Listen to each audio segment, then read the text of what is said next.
That was the last thing my husband ever said to me. I was grateful when we signed these papers that it first brought daylight into my life in a long while. My only fear now is, will she want spousal support? The marriage and I were divorced that very day because he broke my heart so cruelly. A deadly weapon in the house of a divorcee. I returned to life and lived on solid earth. In a little while, everything will come right again, so long as you don't just leave me hanging there like this. I went home to my father at his house, and this is the story I told him about what happened to my marriage. My father listened absolutely without any anger being expressed. After hearing my tale at length, he just sat through its finale wordlessly. He picked up the telephone, said, "Let's go." And then we got into the car together to go strike back at that pygmy ex-husband. I am Sarah Turner. I'm a 51-year-old stay-at-home mom who spends her time mostly making bologna sandwiches for the kids or washing their dirty diapers. I moved into college housing and married George Lukes. He was quite accomplished and managed a flourishing trading company. He was 58 because of his recent promotion to senior executive status when I came along. Still waters burn you. My marriage with him was like a calm sea with virtually no ripple or storms. It was so smooth for him. For me, hell, every day brought some kind of suffering. Though I say this proudly, perhaps he was putting on airs to society, two-faced as an actor steps to greet his audience with a bright smile. For everyone who had the privilege of our company, he presented a splendid figure. After all, day after day, everyone praised him over and over ad nauseum. No one would believe his true self. Again, it's not something that is absurd that a person holding such high titles should abuse those under him. I never noticed before I got married. Although how could I have expected a stranger to tell my husband was really self-centered? It wasn't until I married him that his true colors began to show. At the time we were dating, whenever I was incompetent, he seldom chided me very gently to do things correctly again. He was such a thoughtful person. But once we were married, he entirely changed his self, knowing that I couldn't easily since we were married. He behaved as if I was his possession. I said, "Please die, my husband is a real Lambie," more class statements. I'd say 10 a tiny would my start crying, and terrified parent hit me with his loud voice. Our home became a place of terror where no one felt comfortable expressing opinions. In those days when my husband began attacking me, it didn't matter if anything I wanted to say evened up, causing no disturbances. Once, as long as I kept silent, he would be all right, was what kept telling myself. And now he has me completely under his thumb. Among his people, I tried to tell friends once of all this, but they touched something cut by him and take care of reaching out to my friends. He either stepped in himself or simply convinced me that it would produce no results to send distress signals, just you such a spaz that no one else would take care of you. All you have to do is listen to me. After a while, I simply had to give up and live in the prison of my own four walls. The next thing I tried to do, they stopped me immediately. I simply couldn't seek help from the neighbors or even friends on my own street. Each time I tried to act, I was faced with abuse. That is not right, or so whom you owe your life to. If you think that I am good for nothing, then go ahead and say so. But how else would the money come in? But I had to agree with him. My husband was right. There was no one else I could count on. I had no money to give my father. Why would he want me? My mother was already dead, and it's not like my father was the type of person I could rely on easily. One would be just as correct as saying, I don't know where my father is. He left my mother and me when I was still young. On my own, I had no means of making a living. There was no one I could rely upon.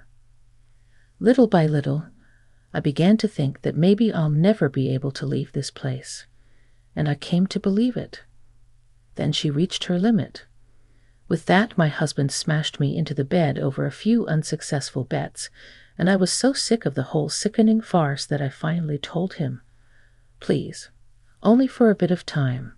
I want to return home. I want to leave some flowers on the tomb of my mother." The truth was that I wanted to escape from my husband for a change, but such a wish could not be put into words. Not that it was because I did not want to pay my respects to Jean Minhai. Dixicon seemed to test more than wanting to extract myself from this place. In any event, since I have made up my mind to do it, his righteousness had at last recognized the way. No chance. Isn't present viewing where someone is gone just so much waste? I hate it. Your thinking has become a cult-like. Do not return. Instead of dealing with me, my husband took up his economics journal again. The attitude which came to me was dumbfounded. He acted as if I was just so much raw fish to be cleaned and cooked. Perhaps it might even be possible at all for the average person to go on living with him. Then it was as if something inside me snapped. "Roger," I shot back coldly at what my husband said. This statement didn't seem to sit too well with him. Furrows appeared between his otherwise smooth brows, and he lowered his eyes from the economics journal to me. "What a tone that you have. Just who are you talking to?" "I say, I no longer consider you human beings. What was that?" "Even if something happens to me because of this man, it doesn't matter. Trading my mother would be enough. Maybe inside me everything was over already." That was why I was able to brace ease against Dickie Q, staring him directly in the face without relenting. Inside, I was in terror. It was my last form of resistance. He was a man of such everyday audacity, of course I had to be afraid. Yet I will not lose. Absolutely no longer will I allow myself to be possessed by my husband. I'm going back to my hometown. To my husband's gaze, I was not evasive, but looked into his eyes. Just in case he noticed the fear in my heart, I pretended to be brave. My husband was angry. So violently did he throw the cheap newspaper down on the table and pull out a heave from his thing than if I had not been so angry myself. "Sign the divorce papers," he instructed me. In a state of temper, he yelled and thrust the divorce papers at me. He probably thought I would go into shock, but how could I react that way? Actually, I was secretly elated inside. I was so happy that I wanted to shout for joy. However, I couldn't let him know that. This was the scene I had been looking forward to for ages. Now I could be free at last. I didn't show the slightest change in expression. "All right," I answered. I signed the divorce papers without delay and handed it over to him for his signature. As he watched me doing this, Henry suddenly seemed surprised. By this unexpected turn of events, he seemed at his wit's end.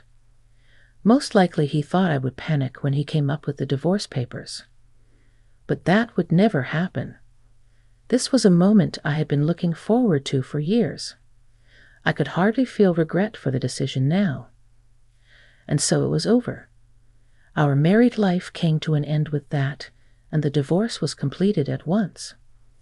Once our divorce was official, I changed my name back to Sarah Brookfield.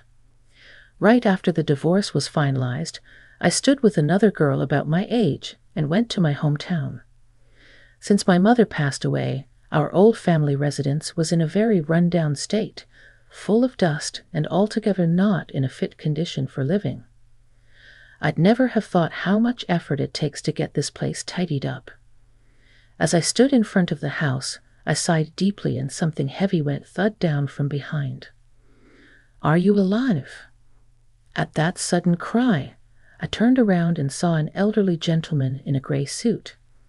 As I stared at him, the man seemed familiar, and I started to search my memory. Before I could confirm the impression, he suddenly hugged me tightly and wept, telling me how much he had missed me. To be honest, I'm just full of joy. When I heard the news, I couldn't get settled. I've finally seen you again. I've wanted so much to see you. Very sorry I wasn't with you then.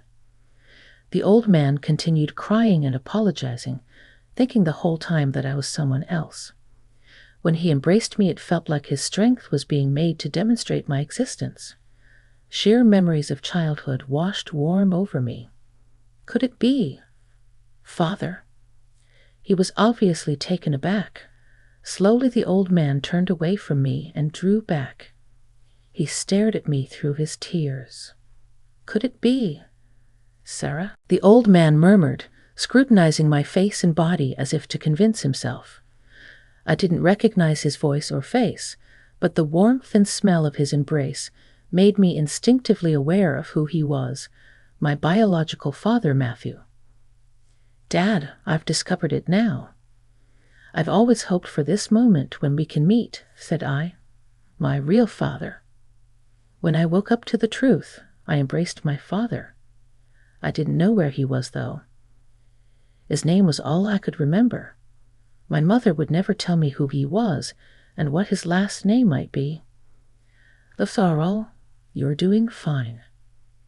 Realizing that I wasn't his wife, my father was momentarily taken aback, but he soon got over it and hugged me back. Do not worry, I am doing all right. Dad, you look well too. He's talking about something that happened during the war. Both my mother and I had to cut so many corners to get by. We didn't even have proper cloth for clothes or enough to eat. My father ended up with a good living and fathered children by another woman at exactly the same time. Dig out of poverty in rural America where nobody knew us. This seemed a perfect refuge, but it wasn't.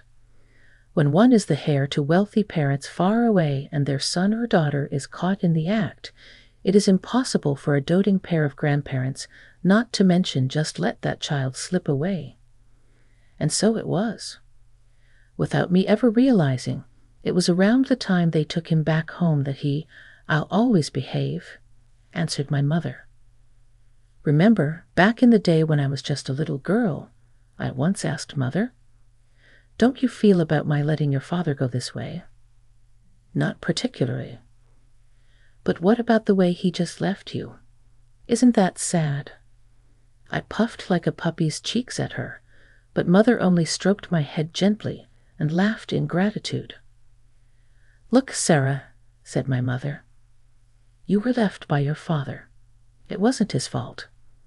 Although if there's anything to resent, it would be this generation. Looking out at the garden from her spot on the porch, Mother smiled a faintly sad smile. If it wasn't for these times, we would still be together. That's what I think. So Sarah, in my next life, even though I may not be happy with him again, if I can be with Dad. Her timid little smile as she spoke could not help but touch me, and I realized that for sure even a child could see my mother truly loved my father from the bottom of her heart unchanged even to this day. When I told him this, Father broke down completely and sat sobbing on the ground. But after all, I wanted this same thing, Dad. I'll do nothing until my father stops crying. So all I did was pat his back. Dad's eyes always watered, and he loved crying to the point where he'd often get ahead of himself. Eventually, though, through tear-puffed eyes, he lifted his head and smiled. There was one thing I'd like to say to you. I feel so guilty bringing this side of me to pick up Mom after so long. No, don't worry about it. If you're here, and Mom isn't, maybe she died before us. My father recomposed himself and inferred something about my mother's current condition from the setting and situation to himself. I nodded slightly to his suggestions. We went through our long-neglected family altar room, and I never once released him when he uttered any nostalgic memories of my mother. He knew exactly why I would not, although at the moment I seemed very silent. And now, after a long time, we've come to visit you again this year. I am back. It sure has been a long time. How much this time? My mother seemed to be smiling at me, waiting on the other side of death as its only constant. I had this dreamy sensation again. As I myself was passing life's progress on to my father, He noticed the engagement ring on my left hand, where it made an interconnected circle with his toe. "Oh yes, did you get married?" This ring, once a symbol of my life together with my ex-husband that had completely slipped my mind, felt like handcuffs to me now.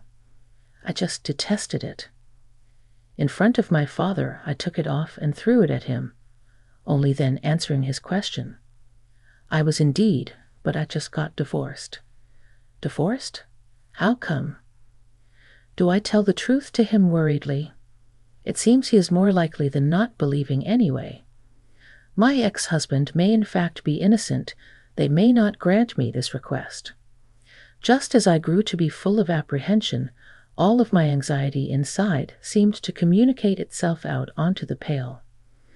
My father seemed to feel the change by perceptible signs and mannerisms too. As for this, he ruffled his hand through my hair, soothingly stroking away any unpleasant situations with Margaret's charm. "If I couldn't do anything for my mum, at least I could try to shield you. For a while I could struggle to keep my daughter safe. I may be a father in name only, but will you talk to me? I'm on your side." Hearing those few words of kindness from my father, my cheeks flushed once again. Never once for the whole 3 years of my married life do I remember hearing such kind words. It's okay to depend on someone. Feeling as if my mother too was urging me on, I resolved to tell Dad everything about the mistreatment I had been suffering from my former husband. When I finished speaking, my father remained speechless for some time. Maybe I shouldn't have said anything at all. Now I was filled with apprehension on top of regret for what I had done. My father got up as he spoke and walked out of the room, apparently totally absorbed in thought. "Sarah, come with me." "Huh? Where to?" "Just come." But, without further explanation, my father instructed me to follow him. We entered a waiting car together. No one had told me where we were going, yet father was busy making phone calls. "Hi, long time no see. I need to talk to you about your son. We were going home as soon as possible, so could you come over? I'm counting on you." It seemed as if he spoke with our destination, but who could it be? This question was soon answered. "Mr. Bennett, long time no see." "Mr. Patterson, it's good to see you in such good health." "Of course, Sarah, congratulations on your last win." "That's all very well and good, husband. But what happens in the morning? When heaven is driven from its charged substance to form moonlight and glory cloud, mother's expression ceases to matter. Such transformation cannot be Jove. It must yield up the crown of its virtue elsewhere. Every time. Although she had said Jove instead of mother, I had twice seen the morning moon being re-released this now by sunlight into clouds, which is an example that purchases the glory of another. According to his premonition, the stranger arrived at my father's house. It was none other than my ex-father-in-law. How could this happen? Did he know my father and start borrowing sugar from him? "Sorry," he said, chuckling awkwardly as I stood there and tried to work out the situation. "But the story you told me just now was enough to make anybody mad. Actually, Mr. Bennett and myself are old drinking chums from the days when oil companies had tributaries in their city streets. We were introduced to each other by common friends. I knew that he had a daughter, but never guessed it was you, Sarah. What a surprise." There was laughter then. My ex-mother-in-law and her husband burst out laughing, so different in their mirth than their father. Who would have expected that these two such very different men could be good friends? Who would have thought home as their base? As I watched in amazement with them chatting cheerfully, my father coughed slightly to bring my mind back. "I invited Mr. Patterson here to talk about his son, your ex-husband. Did anything happen to George? What's the matter, Sarah?" At this point, I was about to tell them everything. After all, my father and my late mother always supported me. But it was so hard to say this to such wonderful people, my father-in-law and mother-in-law. When finally I had finished, My father-in-law only sighed as though deeply moved by sorrow. Then, when I was silent, his expression became worrisome. From the beginning, a distinct impression was given that Lin demanded an extraordinary degree of reverence. Line 1 to 579, a portrait of a woman dressed traditionally in Chinese dresses, was one of the heads of Madame Chiang Rollenfork. Pallbearer at the dinner in 1490 said, "If she likes the work of Sai Kang so much, then why doesn't she mention my brother?" First press release of Madame's son. At first I thought editor Yi Guf, who was from a well-known Guangzhou publishing house, might be faking it. Later it was Yen Mani, and the next month Tam Jinum. Secondly, this dignitary from Beijing University, then dean, she formed a newspaper industry in summer vacation in no time at all. Later I expressed my gratitude to my father-in-law as I calmed down. He watched this silently, with my father on one side patting me on the back for courage, and his own saying comforting words, sympathizing with what I had gone through. So I once more calmed down and expressed my gratitude to my father-in-law, feeling more at ease. Then my father-in-law made a shy, chuckling sound and said, "Don't go on about it now. Leave off that talk. Well then, let's think about something big to smack that idiot son of mine with." To drop what? To drop something big. George's behavior was too outlandish. He has to apologize to you properly before I can rest easy. Which is how we found ourselves facing my ex-husband. However, I didn't want anything to do with my ex-husband. I didn't even want a phone call made on my behalf. It looked as if my father had an idea then, for he asked my father-in-law to put him on the line. "I'll call him here. I am Sarah's father, and I cannot simply do nothing while my daughter is suffering. Be calm. I will speak to him in a mild and respectful tone." Just as if he knows my thoughts, my father looked at me with an encouraging smile. When my father heard the name of Mr. Patterson and had made himself known, I said in answer, "Mr. Patterson, could you help me get in touch with George?" Daddy recognized her tone immediately when he heard that. She spoke the opinions of either side of a matter. Big She is there two-timing Toon Jackson, who was probably using my ex-husband's phone, at a doubtful upper hand.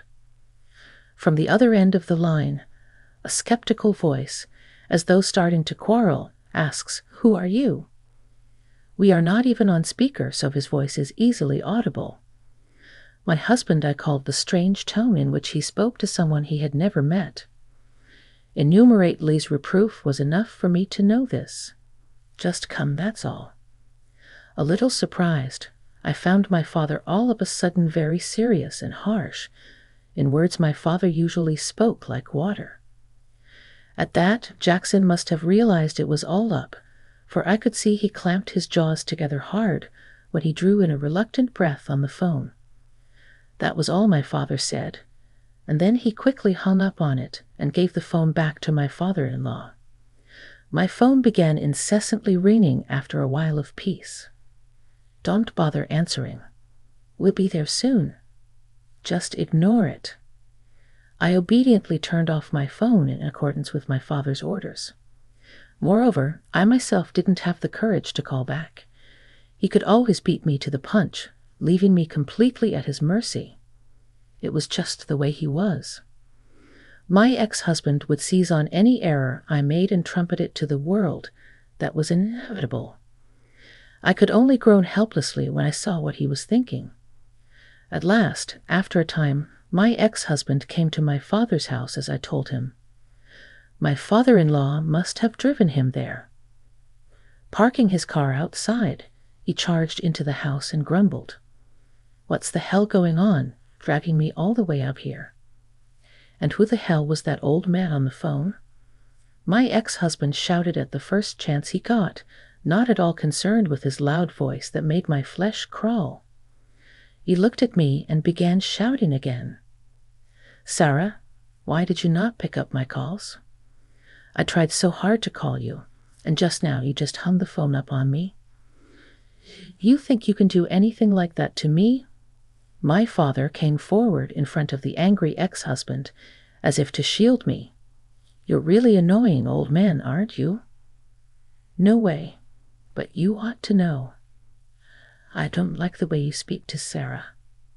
No way, but this is none of your business. Our family matters. Millie's ex-husband replied with a click of annoyance. His attitude, too, reminded me of past traumas, and as a result my body began to shake with fear. I clasped my arms around myself to conceal my fear. With a pat on my back, father-in-law gently reassured me. Thanks to him, I finally pulled myself up from the depths and stood against my ex-husband's anger to look at my father. It's a pleasure to meet you. I am Sarah's father. What? Does she has a father? I've always known Sarah to be fatherless. My ex-husband didn't seem surprised when my father told him this. Because I never spoke about my father, he must have thought there was no such person. His attitude made me angry. I will vouch that she indeed is my flesh and blood, her father. I am Sarah's true father, that I swear. If you please, I can help you collect a copy of her birth certificate. It will confirm immediately that Sarah is just his father's daughter, for sure. I needn't bother with her birth certificate. So why then is everyone saying I owe Sarah an apology? For what exactly? I must apologize to Sarah. My father was very strong, and just now I sensed the reassuring strength of his back. Where did you get the nerve to talk to me like that, nagging day and night? Seeing her husband's behavior, my father-in-law was angry. Glancing over at him, I saw that the towering giant frowned in an insurmountable manner. When he addressed my husband, his voice resounded through the heavens. This made me even more scared than if I were being scolded myself, though I am not being scolded directly. Is there anything I should speak on? At this moment, my former husband retired completely, backpedaling like one who has just had a snake bite look like a frog. Up to now, what have you been doing about Sarah? What? I didn't do anything special. I was only looking after that innocent Sarah. Stop lying. But the ex-husband, after all, can't bear to be criticized. I suppose for someone like him, who considers himself far superior, it is difficult to be talked down to by others. Hearing my ex-husband's incredible answer, my father-in-law shouted at such full pitch that it sent him crashing into the wall as if it were a thunderbolt. You? Knave, is it? You are the one who does not understand anything of what happens in this world, boy. How dare you go around pretending to be superior? I'm really ashamed. My father-in-law started to shout at my ex-husband, venting all his accumulated frustration. My ex-husband backed away, nervous, luckily stumbling over the back of the sofa behind him, and sat down. In my business, you've been able to be so high and mighty simply because of one person. If you like, who do you thank? The truth is, my former husband is working for my father-in-law's business. My father-in-law established the company, and my ex-husband has been working there as a potential successor. The amount of work you do, compared to other employees, is almost negligible. Any other workers under me could have accomplished what you have done. But you also have a life together with Sarah. I have only supported you because I thought that if your career did not advance, it would add to Sarah's burdens. With these words from my father-in-law, I looked in surprise at my former husband. He said that the company would collapse without you, and after you left for just 1 year, it really did. You are such a pathetic man, and I felt my ex-husband grow smaller and smaller. Perhaps I made a mistake keeping such an egotist on the company rolls for so long. Daddy, what do you mean? I'm going to miss you. What? What? I could hardly believe my father had made such a statement. I thought it was unrealistic to talk about firing him now, but Stepping in from the bottom, George Linton had to pay his dues in his new company, Alberta Metals Incorporated. "Mr. Ninomiya, we've got the goods on you," George said. "I was going to talk about it with Lizzie, and now there's this. I won't overlook your antics any longer." In this way, each of George's 3 evil deeds were brought to light. I, ordinarily poised, looked at George with startled eyes. "Wait a minute. I know I was wrong, Daddy and Lizzie for that matter. I was stupid not to realize what you have done for me. One is obtuse. That was my mistake." Suddenly he realized the situation clearly. George clung to me in tears and begged pathetically for forgiveness. Looking down at him, I managed to maintain a polite smile. "What will you do next, George?" I sounded cold and harsh. This was the first cold treatment I had given him, and the expression he sensed when my father looked up made him stop short and stare back at me in surprise. "We are done, you and I." His manner was too familiar for my liking. "Don't even call me casually like that. The best thing would be if you didn't touch me at all." "Sarah, what are you talking about?" First he was taken aback by the resistance I did. This is the first time I have ever had the temerity to do something like that. When I lived in terror with my ex-husband, but had been overtaken by this woman, he looked as if he had been bitten by his own dog, and could hardly bear the thought now that life was back to normal. Comical. I couldn't help letting out a laugh. "Oh, so you didn't hear me? I'll repeat it for you then." Recovering so that he could face the ladder, I whispered in his ear as he lay flat on the ground. "For me. As soon as I see your face, I shudder. So please, just don't appear in front of me." Just as I spoke in this manner, everything that I had been holding in for years came back in a rush, all the injustices, the wrongs visited upon me or my loved ones. Then everything that followed took place, as if in the blink of an eye. He was taken by the man in whom my second husband had called brother-in-law, without a word arranged between brother and sister, and as soon as he returned to his village, he was grilled without mercy. Both my father and I were greatly surprised that George should have to suffer more terribly than we had undergone during this wretched marriage. He actually did not avoid getting any of what he deserved. So in this way I got back at my ex-husband and completely cut him off. I hid a pregnant alimony, as well as hiring a lawyer for her. Even the emotional trauma that I had suffered all these years is a matter of record. The diary and the tapes wound kindly passed to my lawyer. "I connection with my first husband's, you know?" He kindly extended an offer. But I had no desire to see the man after life. How my own lawyer made it so that I wouldn't have to face he. Then that my winning the case was almost a sure thing, and I felt greatly relieved. Decision such a happy finish to the tour will now enforce in my when my ex-husband was dismissed from his job for embezzlement, by he also cut off anticipatory want back into a feces. He was firmly thrown out. They threw him right out after the first few. As a result, I ended up living with my father. My father-in-law and I remained in contact through my father, keeping closer ties than before. When Ivies first considered living with my father, I thought it would be aita to depend on him because I was already grown up. But my father urged me to stay and made me feel at ease. Backend reproduced. "If you're ok with it, how about we spend the rest of our lives together in your mother's house?"